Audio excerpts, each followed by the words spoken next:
Today is Tuesday, November 17th, 2020, and this is Pray-In. Thank you for being here. As typical, we start our Pray-In with our daily word. And daily word can be found at just that, dailyword.org.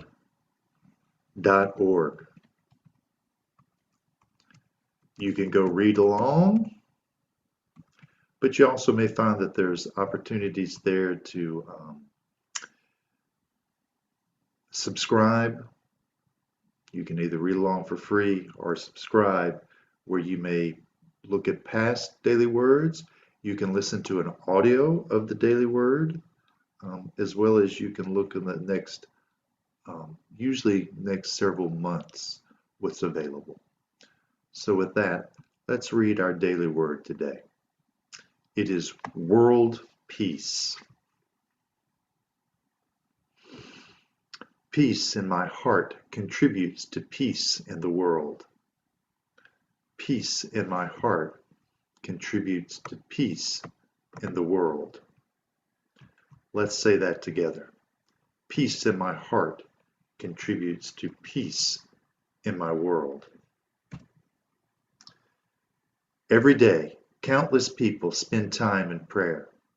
As I join with them, our hearts and minds are linked. I hold sacred space for peace and well-being for the entire world and all its people. Harmonizing energy radiates from deep inside me, enfolding the world in peace. This same peaceful presence lives in the hearts of all people. Together we hold a powerful vision that heals the world. I bless the world as I pray with others. The power of prayer amplifies the peace in my heart that radiates as a blessing to all humanity. As I affirm peace in my heart, peace in my relationships, peace in the world, I feel oneness with all. I express deep gratitude for the inner peace, the inner presence that binds me to my global family. And our verse today is from Isaiah 32:17. The effect of righteousness will be peace, and the result of righteousness, quietness and trust. Peace in my heart Peace in my heart contributes to peace in the world. Together, peace in my heart contributes to peace in the world. So as I read this today, I know that world peace, after I think about what I've seen this year in our country, the topics and themes that I've read about and seen around our planet this year, that a part of me, I am saddened when I think world peace. It touches my heart. It hurts my heart.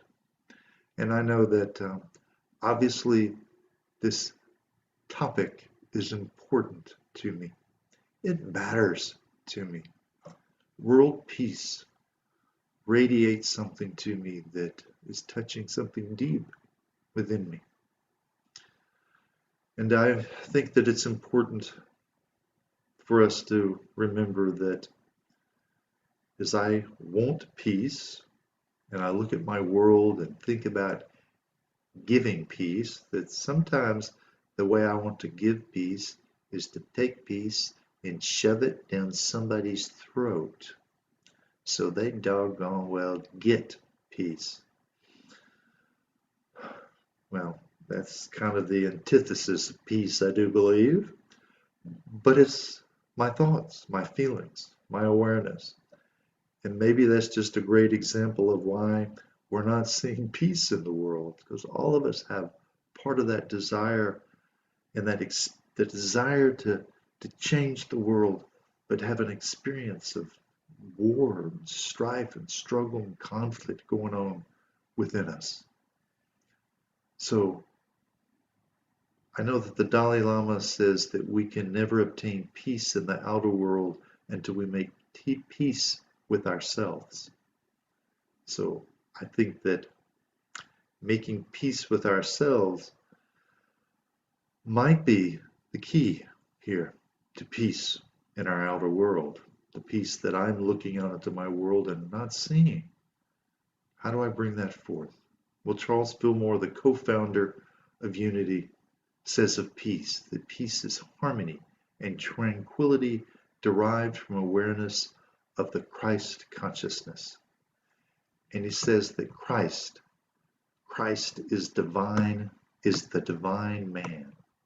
Christ abides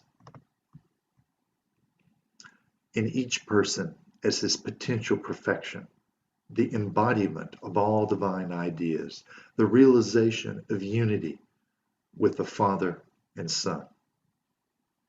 So it's harmony and tranquility that's derived from our realization of unity, of our experience and our expression, that we are more than the struggle and strife that we're seeing. I think that's interesting that Charles goes on to tell us about the peacemaker. He says the peacemaker is one who has the ability to say peace to the turbulent waves of thought and have them obey. The peacemaker is one who reduces to peace and harmony all the thoughts of strife, anger, and retaliation in his or her mind. The ability to say peace to thoughts and have them obey entitles man or woman, entitles humankind to sonship of the Most High.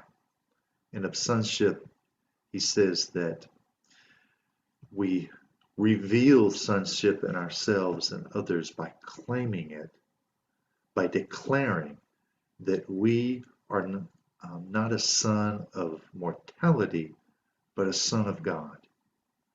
And that the Spirit of God, God's Spirit, dwells within us, shines through us, and that the Spirit of Christ, the Son of God, this is who we are. So at times, I think that this idea of claiming who we are is a way of getting ourselves out of the way. Because I know in my life, the internal conflict and turmoil, the thoughts, the ideas, all that transpires within me is most certainly in the way of my life. Is certainly in the way of me seeing what Charles has said here, to be able to say peace and see the turbulent waves of thought and have them obey, meaning to reduce, to fall to peace and harmony. That what is in the way there is me. And I think that we sometimes have to look at what's in the way and address what's in the way. It's not the only way we move to peace and be that peacemaker in the world, but it's the way that sometimes is necessary because there is this incredible barrier that we've created that we're not able to see world peace, be peace, because we're so focused, so entrenched on something that has probably been a wound, been an awareness of a hurt in our life that we now carry forward.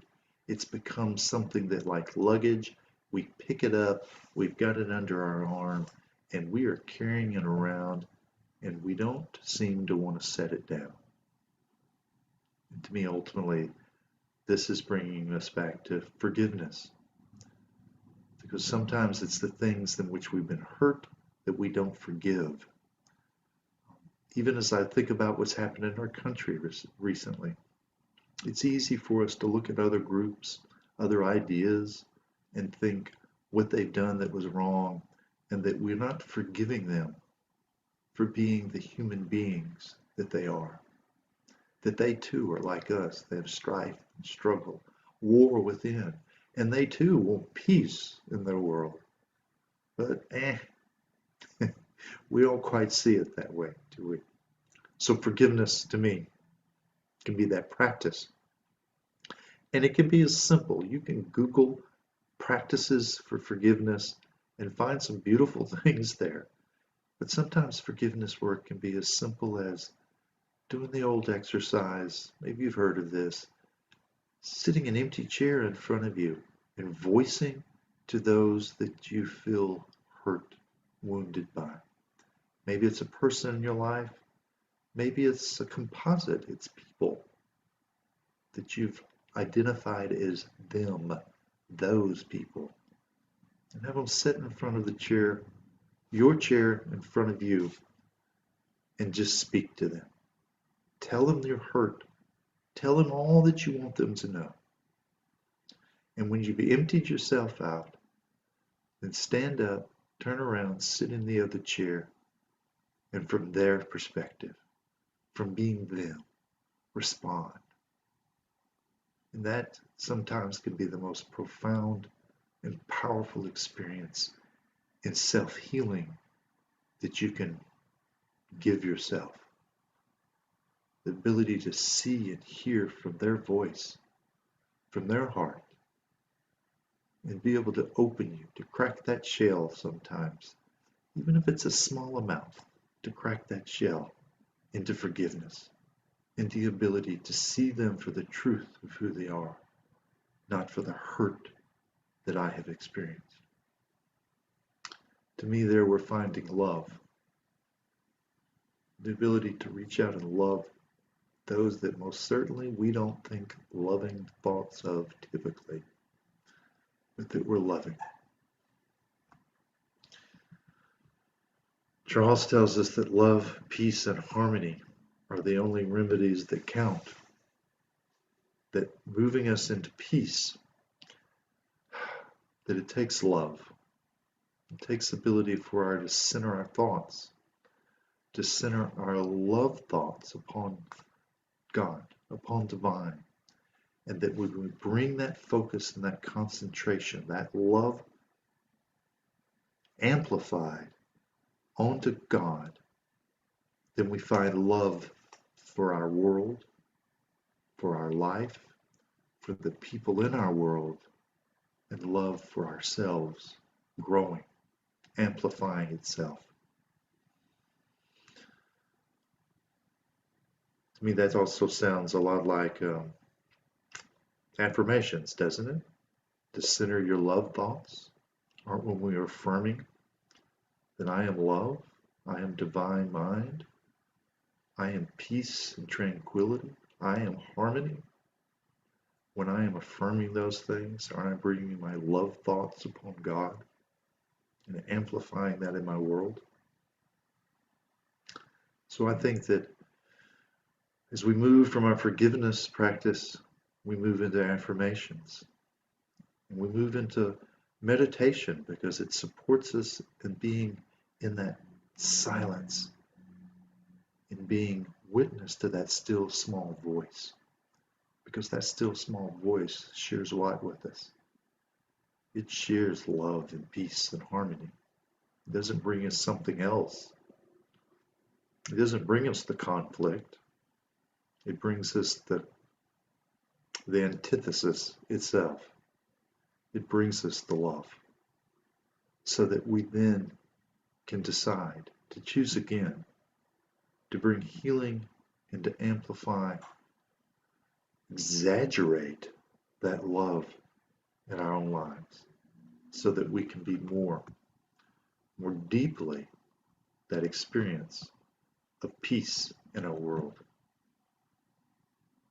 Even Martin Luther King Jr., to me, had a clarity of this and voiced it in his sermons and his talks. He said, mankind must evolve for all human conflict a method which rejects revenge, aggression, and retaliation. The foundation of such a method is love. So what brings us love? Well, we've already described that. What's in the way of our love? How do we remove that? Is it forgiveness? Is it a denial? I deny the power that I have given my anger in my life. I deny it power over me. Doesn't mean I deny that I have it.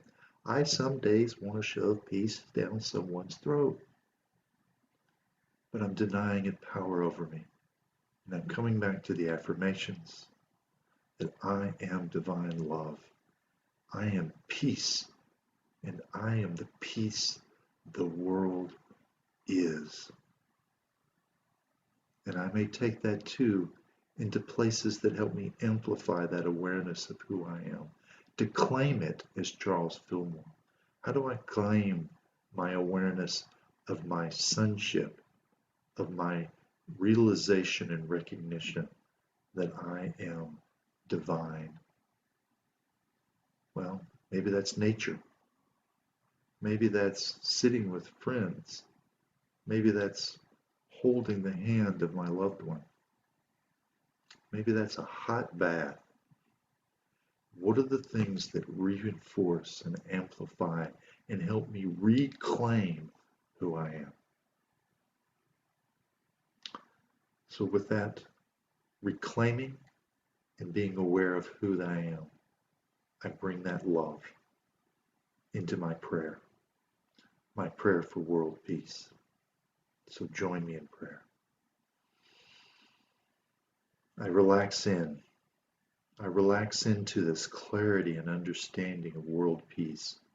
I claim world peace as I claim my recognition and awareness that I am divine, that there's one power, one source in the universe, and I am that. I am that one power, one source. And as I bring my focus and attention here, I know that the world is one. The world is united and combined, all in this recognition and awareness too, that we are one people. We see ourselves as separate, but in heart, in desire, and in focus, we all have the same deep inner core of peace calling forth for us.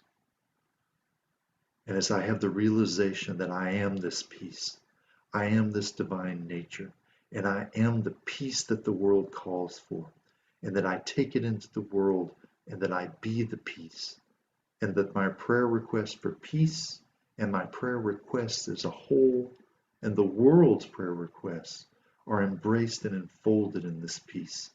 And I support it, I claim it, and I know it for what it is, the truth of my being, the truth of those that I see and am witness to in the world, and the truth that is the world.